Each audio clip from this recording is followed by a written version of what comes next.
کو بلایا گیا. وہاں پر نیول چیف تھے, انہوں نے کہا میں اس کے خلاف ہوں. سینکشن ہم پر لگی تو میں مختلف ممالک میں گیا. سب سے پہلے سعودی عربیہ گیا, اس وقت شافات تھے. تو میں جب گیا ان کے پاس تو وہ انہوں نے صوفے سے اٹھنے کی کوشش کی, اٹھ نہیں سکا. معذرت کی کہ میں اٹھنا چاہتا تھا, میں اٹھ نہیں سکا. اس کی اسی بیماری میں بعد میں پھر فوت بھی ہو گئے وہ.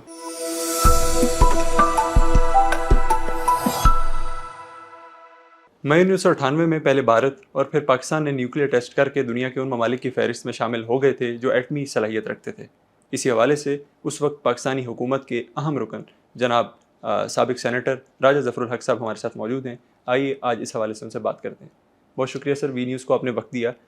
پہلے تو پاکستان کا جو ایٹمی پروگرام ہے اس کے پس منظر کے حوالے سے تھوڑا سا ہمارے ناظرین کو آگاہ کیجیے گا کہ یہ کن حالات میں اور کن شخصیات نے شروع کیا تھا. بسم اللہ الرحمن الرحیم. اس میں کوئی شک نہیں کہ 1971 کے سانے کے بعد پاکستان میں ایک فیلنگ آ گئی عام لوگوں میں بھی, اور جو سوچنے والے اور پاکستان کے دفاع کے بارے میں غور کرنے والے لوگ ہیں ان میں زیادہ شدت سے کہ اگر انڈیا ایک نیوکلیئر پاور بنتا ہے تو پاکستان کو بھی اس کے مقابلے کے لیے کرنا پڑے گا, ورنہ ہم بہت ساری مشکلات کا شکار ہو جائیں گے. اور پاکستان ایک ایسے خطے میں موجود ہے جہاں پر اس کی چاروں کی طرف ایک روس ہے, وہ بھی نیوکلیئر پاور ہے, چائنا نیوکلیئر پاور ہے, اور انڈیا بھی اگر نیوکلیئر پاور ہو جاتا ہے تو پاکستان ایک ایسی کیفیت میں آ جائے گا جہاں وہ سب سے کمزور لنک ہوگا. تو اسی ماحول میں ڈاکٹر عبدالقدیر خان نے بھٹو صاحب کو اپروچ کیا کہ میں اس سلسلے میں ملک کی خدمت کر سکتا ہوں.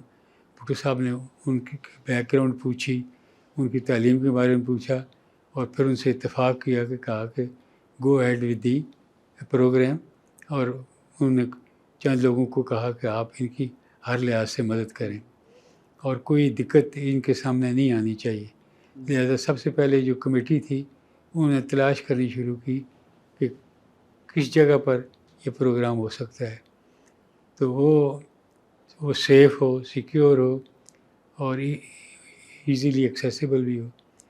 تو وہ پھر کوٹا کے جو پہاڑیاں تھیں اس کے اوپر یہ اتفاق رائے ہوا, اور وہاں پر پھر ابھی کچھ زیادہ معاملہ آگے نہیں بڑھا تھا کہ پھر وہ معاملات بھٹو صاحب کے اپنے اختیار میں نہیں رہے.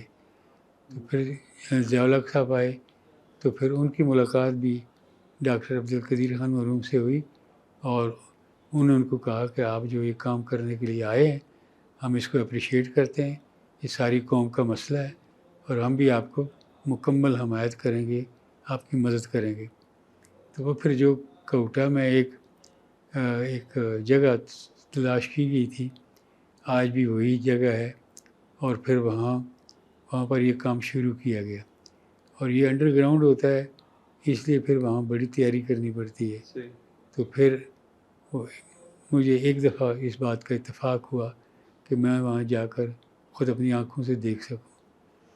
تو اس میں پھر یہ کام جب آگے بڑھا کافی تو پھر ڈاکٹر عبدالقدیر خان صاحب کی خواہش تھی کہ میں نے جنرل ضیاء الحق صاحب سے کئی دفعہ کہا ہے کہ آپ آئیں اور اس کا ہم آپ کو دکھائیں گے کہ کیا کچھ ہو چکا ہے.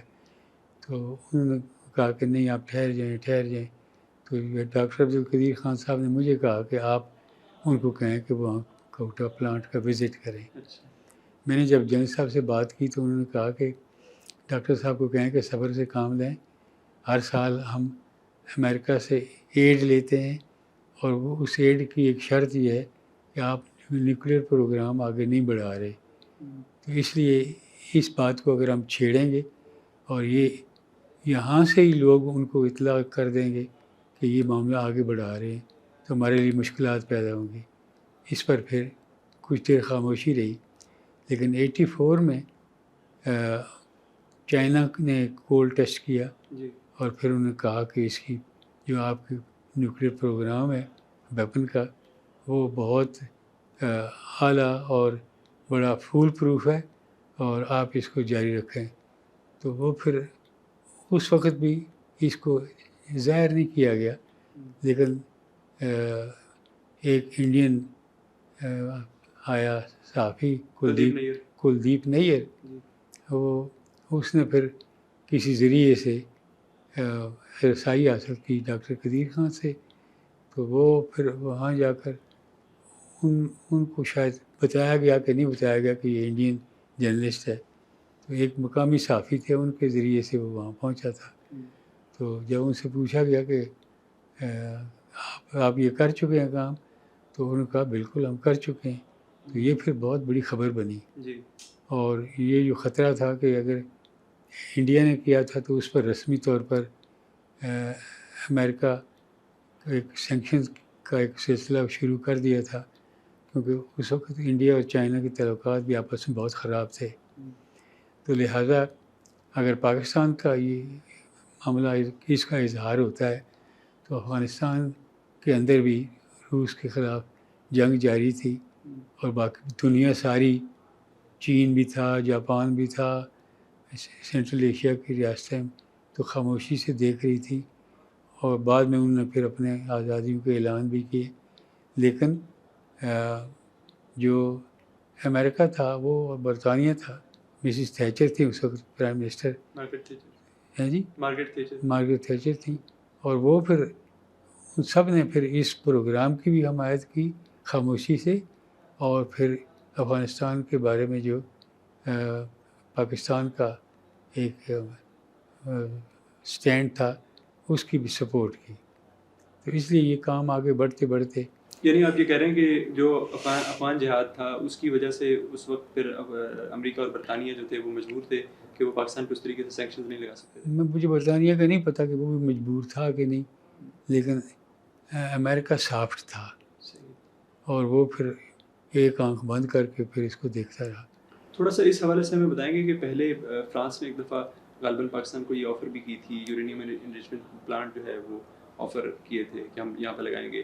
پھر پاکستان نے جب ان سے کوئی پاکستان کی ڈیل بھی چلی تھی تو اس کو امریکہ نے جو ہے ہالٹ کروا دیا تھا۔ پھر پاکستان نے اپنے طور پہ یہاں پہ ٹھوٹا لیبس کے اندر جو doctor A Q Khan labs تھی یہاں پہ خود یہ تیار کیے تھے۔ تو اس حوالے سے کچھ نہیں، یہ جو ڈاکٹر عبدالقدیر خان نے معاملہ کیا تھا وہ اپنے بل بوتے پر کیا تھا، وہ اس قابل تھے کہ اس کو کر سکتے، لیکن نیوکلیئر پاور پلانٹ جو کراچی میں ہے وہ پاکستان نے اپنے طور پر وہ کیا تھا۔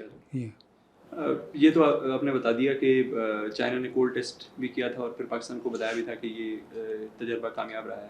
تو اب تھوڑا سا اگر ہم مئی 1998 میں آ جاتے ہیں، جب مارچ 1998 کے اندر بلکہ بی جے پی کی حکومت آئی اور پھر غالباً 11 مئی کو انڈیا نے ایٹمی دھماکے کیے، تو اس وقت یہاں پاکستان میں کیا ماحول تھا؟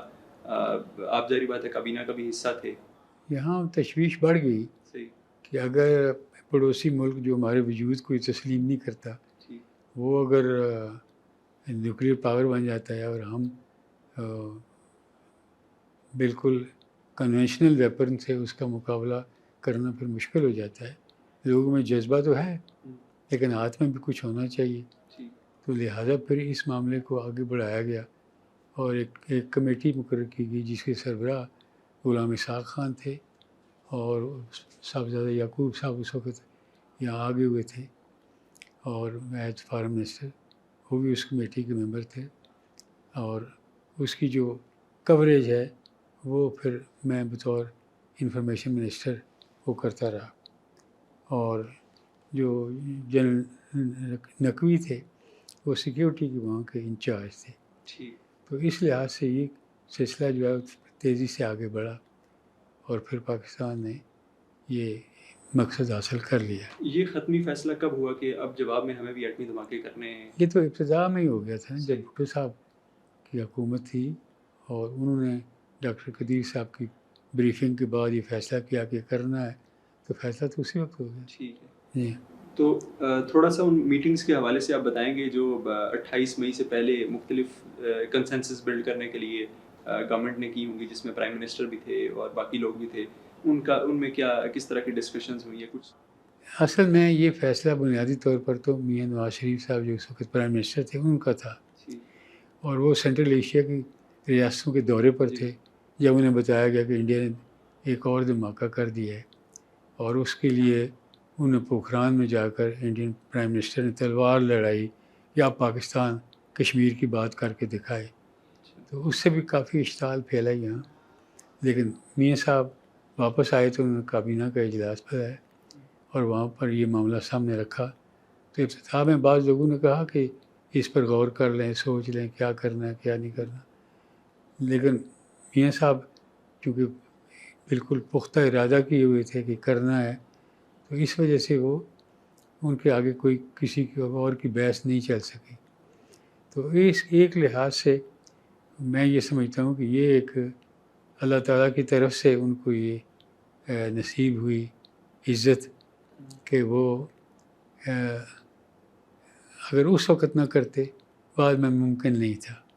اب دیکھیں حالات ہی کیا ہیں، نہ اس کی طرف کوئی توجہ دینے کی اجازت دیتا نہ کچھ. تو یہ بہت مشکل کام تھا، یہ انہوں نے کر دکھایا. اور ان کو آفرز بھی کی گئی میاں صاحب کو، لیکن انہوں نے یہی کہا کہ میں وہی کام کروں گا جو میری قوم کی حفاظت کے لیے ضروری ہوگا. یہ بھی کہا جاتا ہے کہ جو امریکی صدر تھے، جس طرف ابھی آپ نے اشارہ بھی کیا تھا، انہوں نے کوئی بلینز آف ڈالرز کی آفر بھی کی تھی. جی میاں صاحب کی زبانی اور جو میاں صاحب کے ساتھ لوگ تھے 3-4 لوگ، انہوں نے بھی بتایا کہ انہوں نے آفر کی تھی لیکن میاں صاحب نے اس کو ایکسیپٹ نہیں کیا تھا. صحیح. کچھ یہ بھی کہا جاتا ہے کہ اس وقت جب یہ میٹنگز ہو رہی تھی تو ان میں 3 سروسز چیف تھے، تو ان میں سے ایک نے کہا اس میٹنگ میں کابینہ کے اجلاس میں نہیں تھے. صحیح. کابینہ کا اجلاس صبح ہوا، شام کو سروسز چیفس کو بلایا گیا اور اس میں مجھے بھی کہا گیا کہ آپ وہاں ضرور آئیں. سعید مہدی میاں صاحب کے پرنسپل سیکرٹری تھے، ان کا ٹیلی فون آیا، پھر میں وہاں بھی گیا. وہاں پر جو نیول چیف تھے انہوں نے کہا کہ میں تو فصیح بخاری میں اس کے خلاف ہوں. ہم لوگ حیران رہ گئے.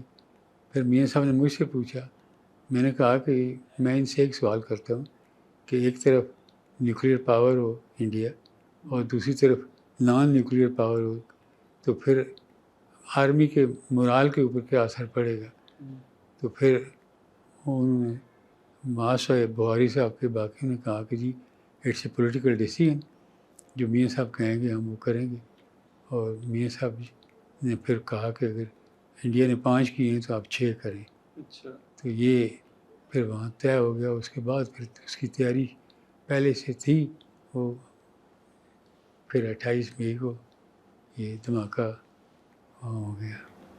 تھوڑا سا 28 مئی کے دن کے حوالے سے ہمیں بتائیں گے کہ اس دن کیا ماحول تھا، بالخصوص جب دوپہر میں پرائم منسٹر نے پھر قوم سے خطاب بھی کیا کہ پاکستان نے جو ہے وہ 5 ایٹمی دھماکے کیے اور پھر جو چھٹا تھا وہ غالباً 30 تاریخ کو کیا تھا. تھوڑا سا اس وقت ماحول انڈیا نے، پاکستان نے نہیں. جی آپ کہہ رہے ہیں پاکستان نے 5 دھماکے، پاکستان نے 5 28 کو غالباً کیے تھے اور چھٹا جو تھا وہ اس سے ایک دن کے نہیں. بعد. لیکن پاکستان نے فیصلہ یہی کیا تھا کہ اگر انہوں نے 5 کیے تو ہم 6 کرنے چاہیے. تو میں جاننا ہی چاہ رہا ہوں کہ اس وقت اس کے بعد بالخصوص ماحول کیا تھا. ماحول پاکستان میں ایک بہت یعنی اسپرٹ اپ ہوئی تھی اور لوگوں میں ایک جذبہ آ گیا تھا. اور میں جب یہ سینکشن ہم پر لگی تو میں مختلف ممالک میں گیا. سب سے پہلے سعودی عربیہ گیا اور انہوں نے کہا کہ جی آپ نے ایٹمی دھماکہ کیا ہے، پہلی اسلامی ریاست ہے، تو ہمارا قد اس سے بلند ہوا ہے اور ہم آپ کو مبارکباد دیتے ہیں. اس وقت شاہ فہد تھے سربراہ سعودی عرب کے. تو پھر عبداللہ جو کراؤن پرنس تھے، بعد میں وہ بھی شاہ عبداللہ بنے. تو وہ پھر انہوں نے مجھے کہا کہ ہم نے کچھ فیصلے کیے ہیں، تو آپ شام کو جب شاہ فہد صاحب سے ملیں گے تو وہ آپ کو خود اپنی زبانی بتائیں گے. اچھا.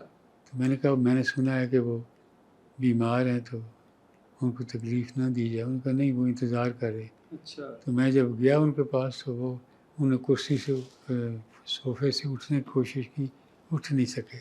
معذرت کی کہ میں اٹھنا چاہتا تھا، میں اٹھ نہیں سکا.